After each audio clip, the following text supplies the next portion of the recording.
estos debates. Estamos hablando de la semana de mayo y nos encanta poder encontrar nuevos datos, nuevas conclusiones que van surgiendo, nuevos actores, porque uno se pregunta quiénes eran los que llevaban las riendas de esta situación al momento de decir, bueno, esto va a ser un país en el futuro, queremos establecer límites, queremos ser soberanos, pero va a faltar tiempo para conformar una república, van a faltar muchos años y va a correr mucha sangre. Había mentes que comandaban el proceso, ¿verdad? Y eran mentes especiales que hoy se recuerdan algunos de ellos como héroes. Y sí, ahí tenemos, digamos, también fue un movimiento que se pudo dar, teniendo en cuenta esta cuestión de los antecedentes y del contexto, gracias a una especie de clima de ideas propicio para las revoluciones. Si nos fijamos, como planteo en los videos, se están dando revoluciones en el mundo, ¿sí? Tenemos la Revolución Francesa, la independencia de las colonias norteamericanas, la Revolución Haitiana, y hay por detrás todo un clima favorable a estas ideas relacionadas con el liberalismo, con las libertades, con los derechos de los ciudadanos, empezar a pensar, a romper con esa organización de castas en el caso americano o aristocrática en el caso europeo, donde los derechos eran derechos adquiridos de sangre, y empezar a pensar la igualdad de los hombres. Digo hombres porque las mujeres todavía les va a faltar un rato para entrar en ese marco de igualdad, pero empezar a pensar eso, que los hombres, por ser hombres, tienen ciertos derechos y son iguales, y algunos de los revolucionarios, el caso de Belgrano, Mariano Moreno, Monteagudo, Castelli, van a ser quienes se nutran de estas ideas para llevar adelante la revolución y pensar que también es una revolución en un cambio a ese nivel. Vamos a tener del otro lado los que pueden ser pensados como moderados o más conservadores, que en realidad lo que querían es un cambio de manos del mando y de la autoridad, pero que ese orden social se mantuviera igual porque es un orden social que los beneficiaba como élite, como sectores poderosos. Entonces esos intereses también van a estar atravesando y las ideas también van a definir las acciones de los hombres en el contexto revolucionario. Nos vamos a meter en la semana de mayo de lleno, justamente en el momento más caliente, a partir del 19 de mayo en adelante hasta lograr el 25 de mayo en la plaza, que hoy es la plaza justamente de Mayo. Veamos. El 19 de mayo de 1810, al recibir las noticias de la caída de la Junta Central de Sevilla en manos del ejército francés de Napoleón Bonaparte, los criollos ven la oportunidad de poner en práctica sus ideas emancipadoras. Comienzan a reunirse para analizar la situación y cuestionar la autoridad del virrey del Río de la Plata, Baltasar Hidalgo de Cisneros. En esos encuentros, se decide pedir al virrey la convocatoria a un cabildo abierto, con el propósito de discutir la situación en que quedaba el virreinato después de los hechos en España. El virrey da su aprobación y el 21 de mayo se envían 450 invitaciones a los vecinos más importantes para la reunión de un cabildo abierto que se llevará a cabo al día siguiente. El 22 de mayo de 1810 se realiza la asamblea con la presencia de los comandantes de los cuerpos militares y de los vecinos más importantes de la ciudad. Allí se debate la continuidad o no de la autoridad virreinal. Existen tres posturas en el debate. Posición española, representada por el obispo Lué y Riega, quien sostiene que el virrey debe continuar en su cargo. Posición del cabildo, sostenida por el general Pascual Ruiz Huidobro, quien propone que el cabildo era la institución que debe asumir la conducción del gobierno y defender los derechos de Fernando VII. Posición de los criollos revolucionarios, representada por Juan José Paso, Juan José Castelli y Cornelio Saavedra, entre otros, quienes proponen que el pueblo debe asumir la soberanía y elegir un nuevo gobierno, facultad que podía asumir Buenos Aires en caso de urgencia. Realizada la votación, se decide que la soberanía pasará al cabildo con la finalidad de constituir una junta de gobierno. Es el fin del orden virreinal. El día 23 de mayo, se le comunica al pueblo el cese del virrey.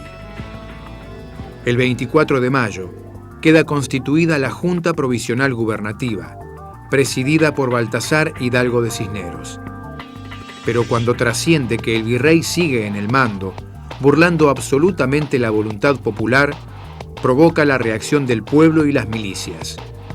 Castelli y Saavedra renuncian a integrar la Junta y por la noche encabezan una delegación que se presenta en la residencia de Cisneros, informando el estado de agitación popular y sublevación de las tropas, logrando así la renuncia del virrey. La junta queda disuelta y se convoca nuevamente al cabildo para la mañana siguiente. Durante la mañana del 25 de mayo de 1810, reunidos en la Plaza Mayor, actual Plaza de Mayo, el pueblo de Buenos Aires finalmente impone su voluntad al cabildo, creando la Junta Provisoria Gubernativa del Río de la Plata, integrada por Cornelio Saavedra, presidente, Juan José Castelli, Manuel Belgrano, Miguel de Ascuénaga, Manuel Alberti, Domingo Mateu, Juan Larrea, vocales, y Juan José Paso y Mariano Moreno, secretarios. Queda así formado el primer gobierno patrio. Que no lo iba a tener tan fácil tampoco, porque después de esto llegaron muchísimas escenas de violencia y de tironeos a nivel nacional, ¿no? Porque las provincias apenas se estaban enterando de todo esto. ¿Cómo era la cosa? Y ahí podemos ver, digamos, ya en esas tres posturas que planteé el video, ya se puede ver este debate sobre retroversión de la soberanía, es decir, no está el rey, alguien tiene que gobernar, la jurisprudencia diría que gobierna el pueblo, pero la pregunta es quién es ese pueblo. Y en esos tres debates lo que hay de trasfondo es eso, ¿quién es el pueblo? ¿Son los españoles que están en América? Dice el UE, mientras haya un español en el suelo americano debe gobernar sobre los americanos.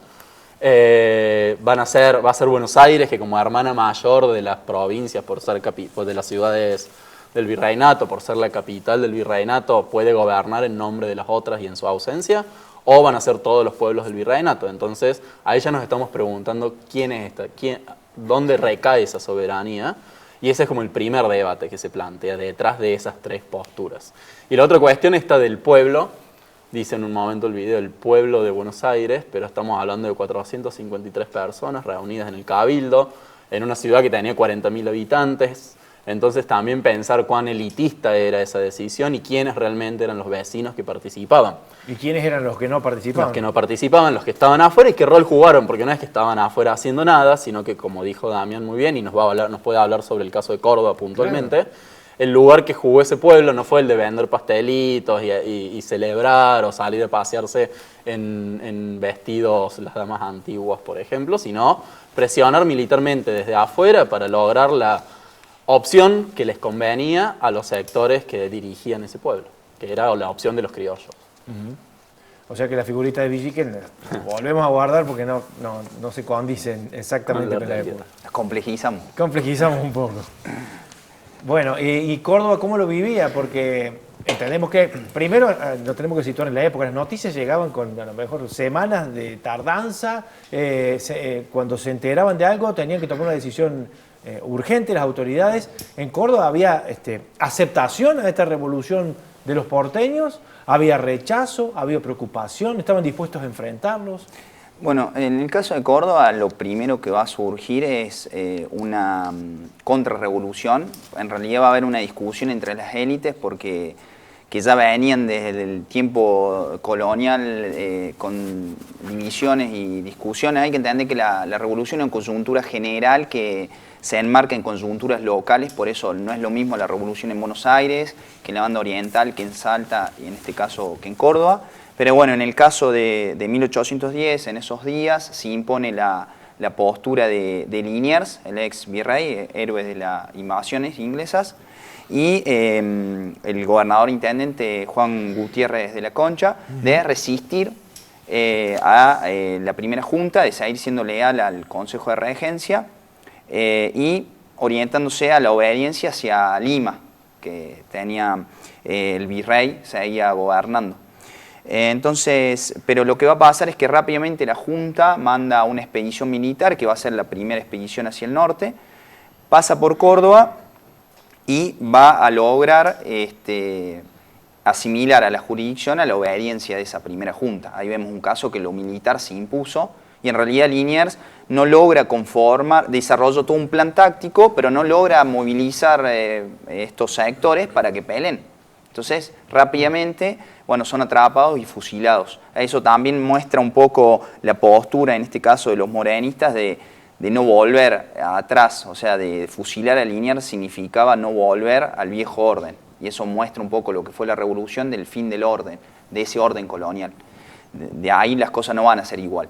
En el caso de Córdoba, una vez que se alinea a la obediencia de Buenos Aires, entra también a jugar dentro de lo que es la guerra de independencia. Entonces, por su posición geoestratégica, va a ser una provincia que se va a encargar de, va a estar a la retaguardia en sí de los combates y va a asegurar el paso de los transportes, de las comunicaciones, de soldados, y también va a cumplir la función de contribuir con bienes materiales y personal, y particularmente con soldados, a la causa revolucionaria. En ese caso, Córdoba, lo que va a pasar es que, al menos lo que yo he podido ver, hay un proceso de militarización, que la militarización lleva a la politización de amplios sectores, que es participar en las contribuciones materiales, o sea, pedir ponchos, elementos como ganado, frazadas, también está la fábrica del pólvora, va a estar la fábrica de armas blancas, pero también se van a conformar unidades militares como las milicias, y se va a enviar hombres a los ejércitos de línea. Las milicias son unidades militares del orden colonial que tenían jurisdicción solamente en ese lugar. No podían salir los hombres hacia afuera, pero eso generaba una situación de que el miliciano tenía derechos y obligaciones, pero principalmente derechos. Entonces también fue una forma de una relación vertical entre la autoridad y estos sectores subalternos que los necesitaba la Junta para asegurar la obediencia del territorio a su autoridad. ¿Y qué va a pasar? ¿Quiénes van a ir a pelear en sí los ejércitos de línea? Que son los que van fuera de la jurisdicción. Va a haber una criminalización del reclutamiento. O sea, va a haber sectores que los vagos, mal entretenidos, ociosos, los que menos relaciones tienen en la localidad, son los susceptiblemente enviados hacia afuera de la jurisdicción, o los libertos, que son los esclavos comprados por el Estado, y que entran en un limbo jurídico que es el liberto, de que sirve tantos años en el ejército y adquiere la independencia, su libertad. La mayoría no volvía. La mayoría no volvía.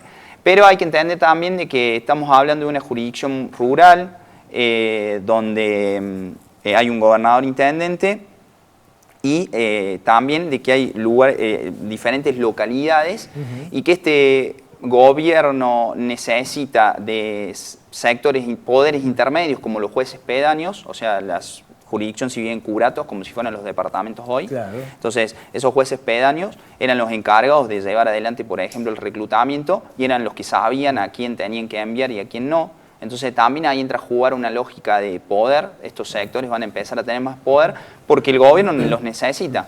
Entonces, ahí entra también a jugar toda una cuestión de intercambios y de como una participación hacia la causa, pero también esa participación en la causa busca gratificaciones. Entonces, reclutar a la gente, también, si no hay una gratificación de por medio, podría generar una insubordinación hacia la autoridad, por ejemplo. Claro, un poco también está explicando, y lo que ha pasado en el resto del país, cómo vivía la gente, que todavía no eran argentinos, bueno, los habitantes de las provincias que tampoco estaban unidas. ¿Cómo se lo denominaba en ese momento? Y en ese momento tenemos un virreinato que se estaba fragmentando en partes, que van a ser lo que luego van a ser los estados nacionales, pero en ese momento el espacio de adscripción era el espacio local, era la ciudad, entonces vos eras cordobés, eras cuyano, eras salteño, no eras estábamos argentino. lejos de la identidad nacional todavía. Claro, y cuando hay una adscripción mayor es la adscripción a lo americano. ¿Sí? No tanto a lo argentino es algo que va a aparecer después de la segunda mitad del siglo XIX, pero es lo americano. Incluso cuando vemos la declaración de independencia, lo que se está independizando son las Provincias Unidas de Sudamérica. Entonces todavía no existe se estaba pensando en una unidad mucho mayor y estaba pensándose en planes de unidad sudamericana que vienen de la mano de las ideas de Bolívar y de San Martín, pero esos eran los espacios de adscripción. Entonces, y la situación de la gente, digamos, la población común, los sectores populares sentían que eran carne de cañón de una guerra que probablemente hasta ni siquiera la sintieran propia.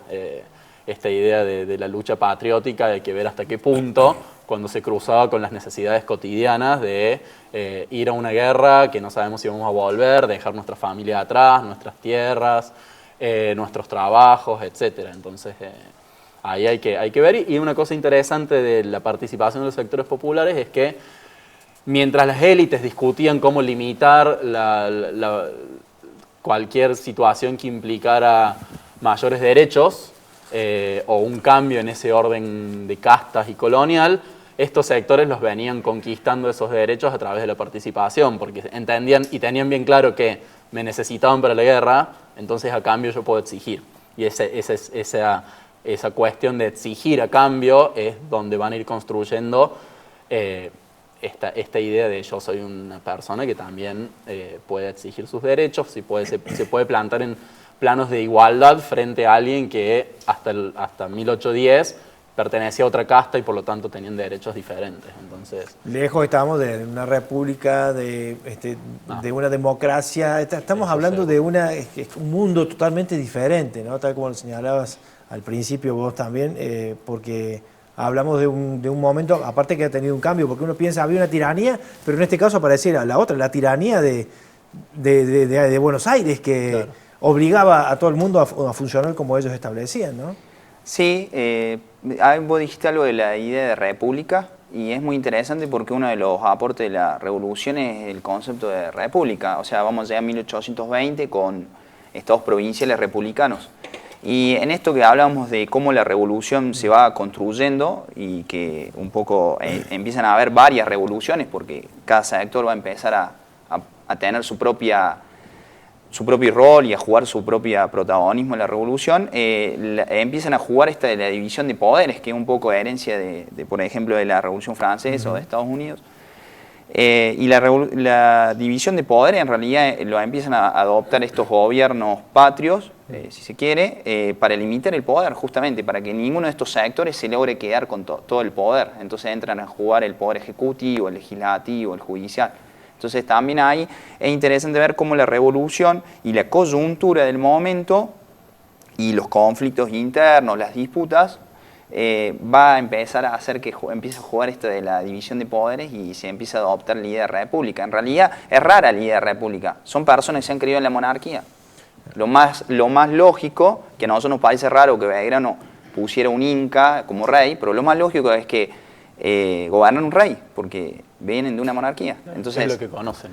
Claro, es lo que conocen. O sea, hay innovación en la revolución, pero en base a viejos repertorios. Entonces la junta, la idea de rey, por eso en 1810 es viva el rey. En realidad lo revolucionario en ese momento, al principio, es mejorar la autonomía de las colonias, o sea, que haya una igualdad entre metrópoli y colonia en el marco de una monarquía general.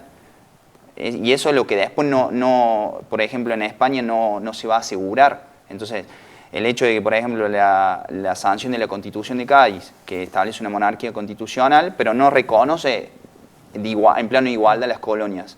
Y después la vuelta de Fernando VII, y Fernando VII que dice, tenemos que volver a 1808, bueno, ¿cuál es la respuesta? Independencia. ¿Se entiende? Claro, 6 sí, años después. a muy poco tiempo, ¿no? Fue un lapso, pensándolo en años, corto, la verdad que fue corto. Bueno, después de la pausa vamos a hablar de las trazas, las marcas que dejó la revolución en la actual sociedad de la República Argentina, cómo la seguimos en parte disfrutando y en parte padeciendo, dado a que es un país muy, muy particular. Vamos a la pausa, esto es Debates, está usted en Canal U, ya venimos.